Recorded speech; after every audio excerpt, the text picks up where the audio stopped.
नमस्कार. सरकारी कर्मचारी या यूट्यूब चॅनलमध्ये आपलं खूप खूप स्वागत आहे. राज्य कर्मचाऱ्यांना लवकरच हे 3 मोठे आर्थिक लाभ मिळणार. थकबाकी फरकासह मिळणार आर्थिक लाभ. चला तर याबाबतची सविस्तर माहिती पुढीलप्रमाणे पाहूया. तत्पूर्वी चॅनलला सबस्क्राईब केलं नसेल तर चॅनलला सबस्क्राईब करायला विसरू नका.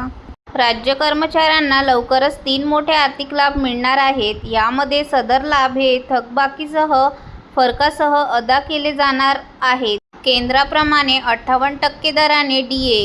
राज्य कर्मचाऱ्यांना केंद्राप्रमाणे वाढीव 3% महागाई भत्ता माही-जुलै 2025 पासून थकबाकीसह अदा केला जाणार आहे.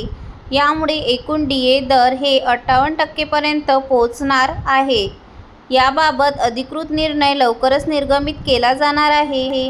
वाढीव प्रोत्साहन भत्ता. आदिवासी नक्षलग्रस्त भागामध्ये कार्यरत कर्मचाऱ्यांना 6वा व 7वा वेतन आयोगापासून सन 2006 पासून प्रोत्साहन भत्ता हा मूळ वेतनाच्या 15% किमान ₹200 व कमाल ₹1500 या मर्यादेत अदा करण्याबाबत वित्त विभागामार्फत दिनांक 8 डिसेंबर 2025 रोजी परिपत्रक निर्गमित करण्यात आले आहे. यामुळे सदर आदिवासी नक्षलग्रस्त भागामध्ये कार्यरत कर्मचाऱ्यांना सन 2006 पासून वरील प्रमाणे प्रोत्साहन भत्ता थकबाकी फरकासह अदा करण्यात येणार आहे व चालू वेतनापासून कमाल ₹1500 या मर्यादेत प्रोत्साहन भत्ता वाढ करण्याचे निर्देश देण्यात आले आहेत.